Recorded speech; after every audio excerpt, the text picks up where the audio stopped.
ค่อยๆเด้อยาน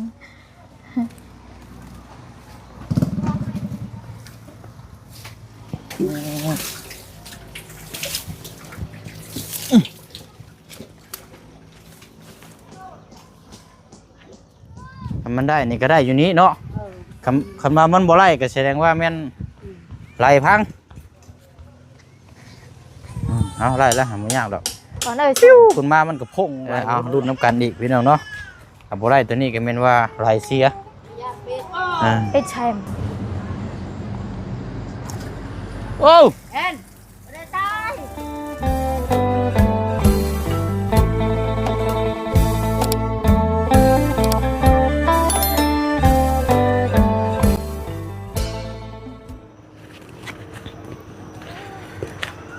เอาพี่น้องเนาะเปิดภาพมาเจอ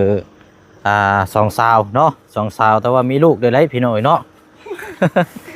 โอ้ยเอาอยู่ดีไม่แห้งสบายดีเนาะเป็นจังได้น้ำเขาเบิดแล้วน้องน้ำบ่ออกของผมเฮ้วน้ำเบิดใส่แล้วสบเมนมันน้ำมันบกมันอันนี้ก็มันวิดจากไหลแล้วบ่จักได้ขึ้นได้เนี่ยน้ำบ่ออกมาที่นี่กันบ่ยันนั่นน้ำมันมองบิดท่อนั่นล่ะเขาต้องงันขยายอันนี้ก็ห้องนะเอาเชือกยับลงไปอีกก็ท่อรวยจีแต่ปลาได้ยันน้ำมันวิดจากไหลเด้จะถอดหรือบ่ไหลนะบ่เดี๋ยวนี้ถอดอันว่าถอดน้ำไหลไฟหรือบ่คันว่าเสียบนั้นคันนั้นเสียบมันใหม่เด้คิดว่านี่ต้องตัวนั้นยับลงไปอีกเนาะมีภายในใส่อยู่เฮือนเจ้ามีผู้ชายอยู่บ่แม้ว่าแต่ว่าเชือกนั้นมันยับลงได้อีกบ่มีผู้ชายเฮ็ดเบิ่งได้เพราะว่า2-3 เทื่อขึ้นเสียบให้น้ำออกแล้วน้ำเพราะฉะนั้นคิดว่านี่น้ำมันบกแหละมันนี่ไหลมันอยู่เทิงนั่นน้ำบ่เทิงน่ะมันน้ำมันบ่มีตอนนี้นะเขาต้องคลายเชือกแล้วมัดเอาลงไปอีกนะไปเบิ่งบ่เดี๋ยวอ้ายสิไปเบิ่งให้ก็ได้เอาทางน้องห้างมาแต่ไสนั่นตักน้ำมาแต่แม่ใช้น้ำมายังในกระเป๋านะมือนี่น้ำปลาอ๋อเขาเจ้ามาเก็บค่าน้ำบ่นี่ไม่ก่อนเท่าไรก็ค่าน้ำค่านี่15,000 โดย15,000กีบโดยถึกดีเนาะนี่เนาะโอ้15,000กีบพี่น้องประมาณ30 บาทเฮาขายผักแต่เช้านี่เขาบ่ได้ซื้อเลยผักเฮาเอามืออยู่ใช้ผักอยู่เฮือนผักยังนะผักกูดกับผักขันจองแน่โอ้ผักกูดบ่ได้กินแต่เฮิงเนี่ยเนาะโอ้ยเบิ่งก่อนไปเบิ่งก่อนซะพี่น้องเนาะลูกผักกูดคักบ่จักนี่เนาะเจ้าจะเอาไว้กินใช่บ่เฮาจะขายบ่อ๋อแต่ว่าไปขายบ่มีคนซื้อโดยเขาซื้อมัดนึง 5,000 พอดีเฮาให้เขามาเก็บค่าน้ำนั่นเลยเบิดพอดีเลยเนาะโดยโอเคว่าเดี๋ยวอันนั้นก็ได้เดี๋ยวไปเบิ่งไล่นะไปเบิ่งให้ก็ได้เด้อทางน้องห้างได้ยินว่าทางว่าบุญมีแนวมามอบให้เดี๋ยวไปรับพุ่นก็ได้แล้วล่ะเด้อเดี๋ยวจะมาเบิ่งทางนี้เนาะไปเอาน้ำเพิ่นก็ได้เปิดแล้วแต่น้ำบ่มานี่เนาะโอ้ยแม่นแล้วใส่พี่น้องมีอยู่2อย่างคันบ่วิดน้ำก็แม่นไหลตายเทื่อขึ้น2-3 เทื่อแล้วเนาะโดยเอาพี่น้องเนาะแต่เว้ากับอารมณ์ทางน้องเพิ่นพี่น้องเนาะกราบทักทายสบายดีและสวัสดีพ่อแม่พี่น้อง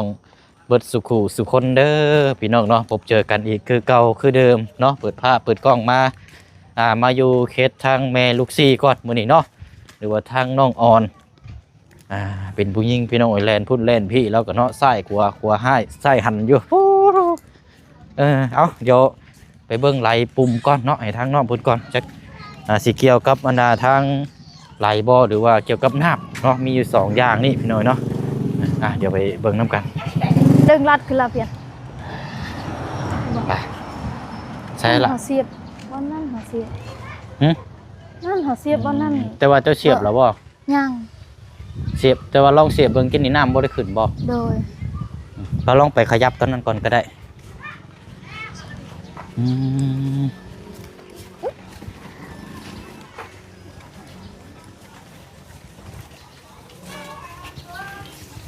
อ้มันยังนี่ นั่ง นางมันยังนางมาที่ใช้กุกเรียแท้นี่ มาแต่แสดง มาแต่ใช้แดน น้องให้กิน นางควายได้นี่เนาะ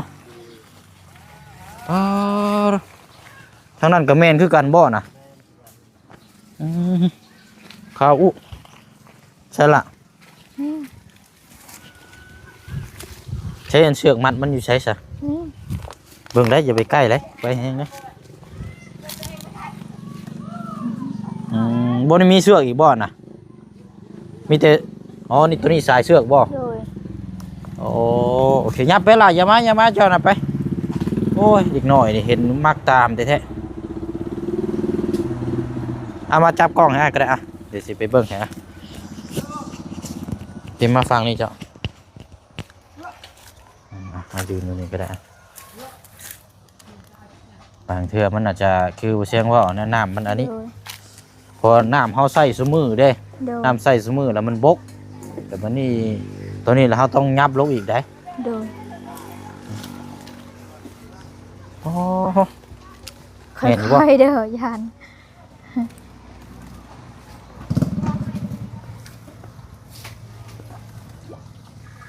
โอ้ยแม่นี่ล้อหลาย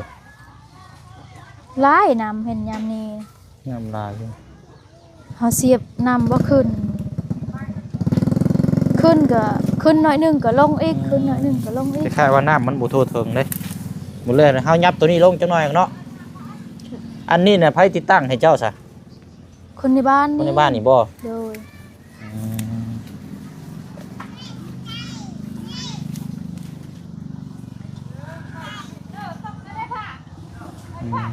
เอามันชุดอยู่ได้นี่ไหลสุดอยู่ได้ โดย ไหลน่ะมันตั้งขี้ดินแล้ว โดย เห็นบ่ไหลน่ะมันตั้งขี้ดินได้เบิ่งเด้อ แต่เก่านั่นเบาบริเฮ็ดให้เฮาโปมมือใดก็สบายโปมมือใดก็นำออกเลย เพราะมันเบิดน้ำได้ล่ะมันเบิดน้ำมันนี่นะ น้ำลายน้ เออ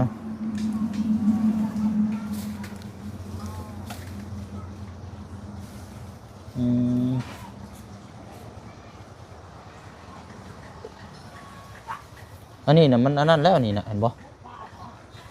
แค่ว่า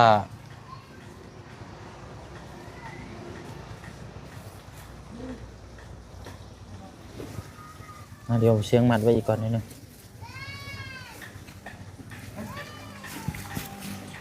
จะว่าเป็นน้ำเกลียวกับปลั๊กเสียบบ่จักบ่ปลั๊กเสียบรวมบ่ปลั๊กเสียบไฟ ำโดย โอ้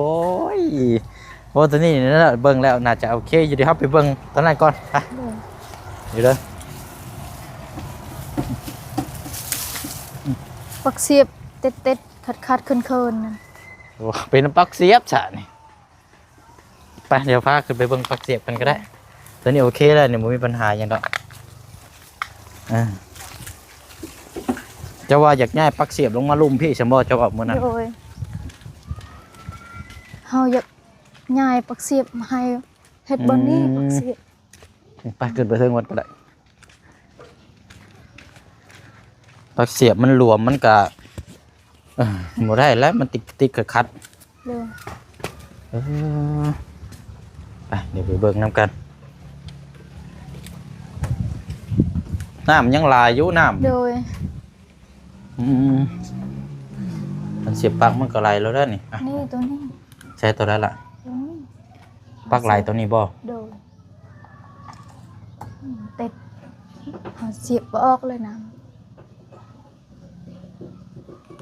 ตัวนี้ปลั๊กเสียบยังใช่ตัวนี้ ตัวนี้ปักเสียบไผนั่น ปลั๊กเสียบไฟบ่ โดย ตัวนี้ไหลอันตัวนี้นี่เนาะ โดย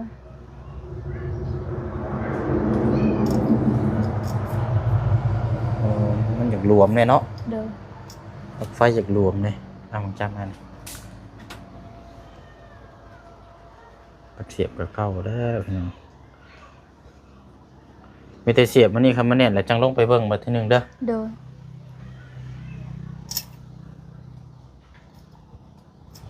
ยังอันนี้ง่ายจังเลยก่อน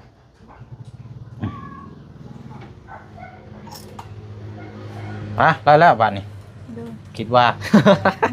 เบิ่งน้ำก่อน เดี๋ยวจะลงไปช่องเบิ่งอยู่เด้อ โดย คันว่ามันบ่ได้เดี๋ยวบ่เชียงสิถอดเด้อ โดย จังบ่ได้ขึ้นมาอีกพี่น้อยไปเบิ่งน้ำอยู่ไล่อยู่บ่เอาพี่น้อยทางน้องเพิ่นเดินมาบอกที่นี่ไฟเข้าอยู่แต่น้ำบ่ไหลมีอยู่บ่ไหลบ่น้อง บ่ โอ้เป็นหยังอันนี้เนาะมีอยู่ทางเดียวบัดนี้คันมันบ่ไหลซินะ โดย มีแต่ดึงไหลขึ้นมาดึงไหลขึ้นมาแล้วก็ เอาน้ำนี้อีก เอาละดึงไหลขึ้นมาแล้วเฮามาจุ่มใส่ตัวนี้เบิ่ง โดย แล้วเฮาเสียบปลั๊กบัดนี้คันว่ามันบ่ติดบ่หยังแสดงว่าไหลนี่เสีย โดย ไหลมันติดๆขัดๆเด้ โดย ปลั๊กไฟน่ะแน่นอยู่กินนี่มีไฟเข้าอยู่มาเบิ่งกินนี่ โดย เห็นนี่ได้ซะนี่ดึงขึ้นมาเบิ่งบ่ แบบใด ดึงขึ้นมารู้บ่ โดย ดึงขึ้นมาแล้วจังต่อไม้เนาะ โดย ไปมาพลิกก็ได้ว้ายเนาะ เพราะน้ำเนี่ยยังหลายอยู่น้ำอะ โดย แต่ว่ามันปัญหาตรงที่ว่าอันนี้แหละ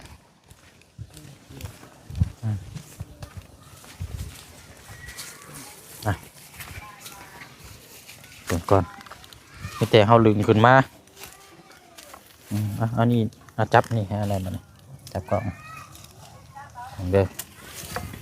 เราจะจังเห็ดใหม่เด้อนี่เด้อมันหนุ่ยากอยู่อันนี้กันอีกน้อยบ่นี่ บ่ เดี๋ยวจังเห็ดใหม่เนาะ โดยดึงตัวนั้น ตัวนี้สายยังฉลาดนี่สายไฟเห็นบ่ สายไฟ แม่นบ่ โดยสายไฟเฮานี่ โอเคเดี๋ยวจับเบิ่งกล้องง่ายแหละแต่อาจสิใช้เวลาในใด โดย เพราะว่ามันตัวนี้มันใช้เวลาพี่น้องคันบ่แล้วมื้อนี้ก็เป็นมื้ออื่นได้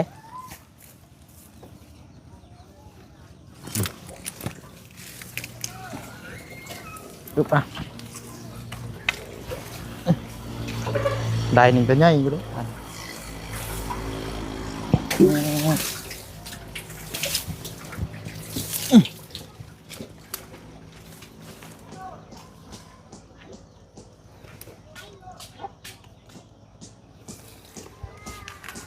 น้ำบกเลยเด้พี่น้อง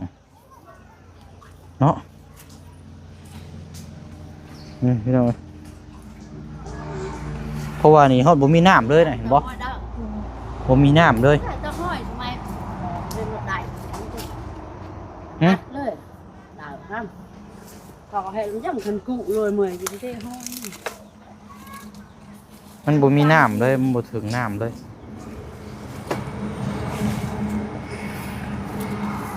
บนห้อยทอง ไฟนั่นเข้าอ เนี่ ยู่ ยลำจังเด้อ ไม่ อันนี้บ่ยืมน้ำน้ำแม่แล้ว บนห้อยได้ ได้บ่ถ้าจุ่มแป๊บนึง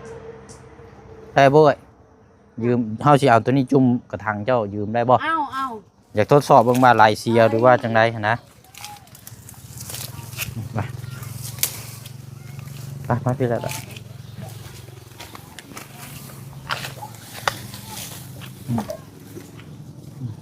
โอเคละ เจาะกูเลยกูเมื่อยพี่กูมองหนู นายเรียวนี่ก็ วางลงมาป้าง มันบ่มีน้ำเด้ออย่างนี้นะ อ้าวไหนลอง มันแห้งเนาะ ใช้น้ำโอ้ไหนเร็ว บ่ต้องจุ่มหั่นเลยเอ้ยจุ่มหั่นเลย อันนี้มันบ่วิดนี่เห็นบ่มันสูง นี่ใช่นี่เด็กก็แบบรัวคนนี้ลูก อืม กระเด็น อ๋อล่างใช่บ่ ล้างให้หมด ใช่ ที นี่ เอาบ่แก้อันนี้ก่อนแป๊บนึง เอาไหนเร็วดีลูกนะครับเดี๋ยวป้างไหนไก่เจอลูกมูตรงไหนเกี่ยวเตี้ยต้องโตเพื่อ แก้ก่อน ยึดหนึ่งยึดหนึ่งยึดหนึ่ง เรียวเนี่ยลูกไปกองลูกมูจะต้องโตได้อันอัดเราเชื่อลูกดีจังใหม่ สายไฟอันนี้เนาะไป ลาก่อน มาแล้วเหราว่าเจ้าล่างนางเรียบร้อยเลย ลูกแล้ว เอาจับให้เฮานี่เด้อจับ เอ็ดชัย จับล่างรถเพิ่น ใน này này thò mà ta ạt rồi này จื้อ มันเจาะเนี่ยไหนอัดตาเลยมันเจาะอะไรมันเจาะยางที่ไหนเจาะลวงกูวังอัดเนี่ยยิงฮักเขาให้อัด อืม โอเคอ่ะมาจุ่มรถไหม ใช่ จุ่มได้เนาะเอาบาทนี่ อันเจาะยังตาเปล่าเหรออันตาเป โอ้ ล่า เขาhệ cái thò lên tao mới จาะlên mà thế này tao này hệ จาะnày tao cái bạn này cáiเจาะ ทรายมันอยู่ใช้ก่อนเนาะอยู่คุณบ่ โดย ป้าเจ้าขึ้นไปเสียบปลั๊กไป มันเจาะ เสียบรถทำมันได้นี่ก็ได้อยู่นี้เนาะคำว่ามันบ่ไล่ก็แสดงว่าแม่นไล่พังเอาไล่แล้วหาไม่ยากดอก ก่อนเลยซิว คุณมามันก็พุ่งไล่ไปพุ่นนู้นหรอก phun lại phun เออ lại phun เอา thôi mớiยิงđào trong mười mẹ lừa mớiยิงbất kỳ ใส่เออ เห็น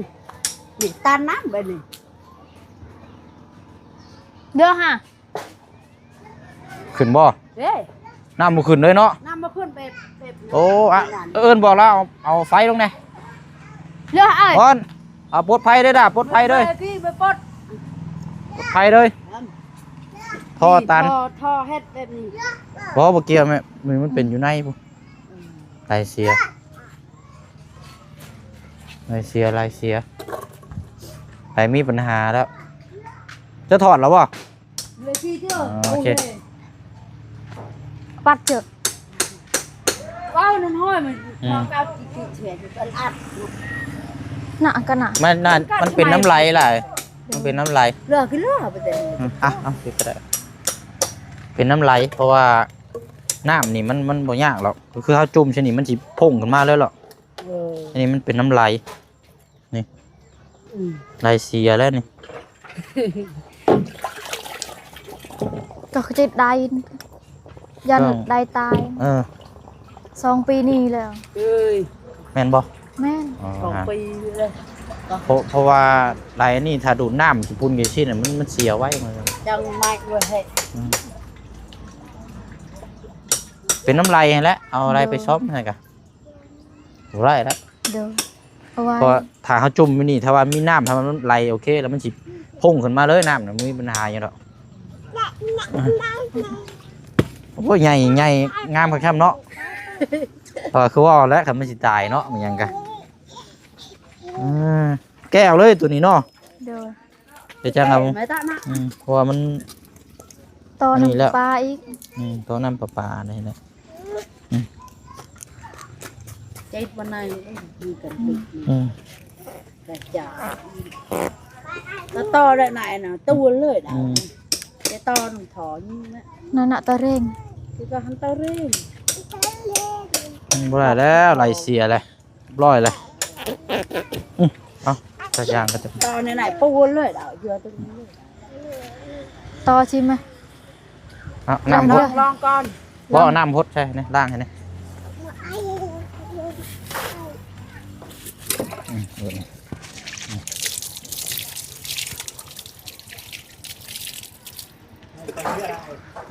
หายใช่ถึงงูมันนี่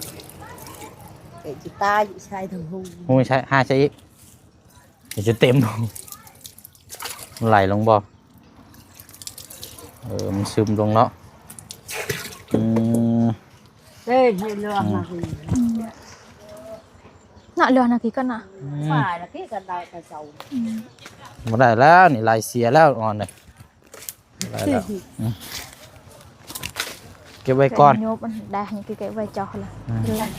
คือเกลือเนี่ยเป็นเรื่อง หาตังก็ก่อนอัน เสียบเบิ่งอีกบ่ลองเสียบเบิ่งอีกบ่ ตังก้อนนั่นเหมือนลา นี่คิดว่ามันไหลแล้วมันมีปัญหาแล้ว ก็ก้อนนั้นปังอันเนี้ยตาดูก้อนนั้นเฮีย มันดังอืดอยู่แต่ว่ามันบ่ขึ้นนี่ เอ้าไม่ต่อ เสียบเสีย ไปขึ้นไปเสียบอีก เอ้ยแกะปีกมาเด้อยางเลย ไปว่าขึ้นไปเสียบวันนี้คำว่าอะไรก็ย่าเด้อเบิ่งน้องหน่อยเด้อให้แท้น่ะเนาะเอารุ่นน้ำกันอีกพี่น้องเนาะกับบ่ได้ตัวนี้ก็แม่นว่าไหลเสีย ยางปีก ไอ้แชม โอ้ เอ็นไม่ได้ตายเอ็น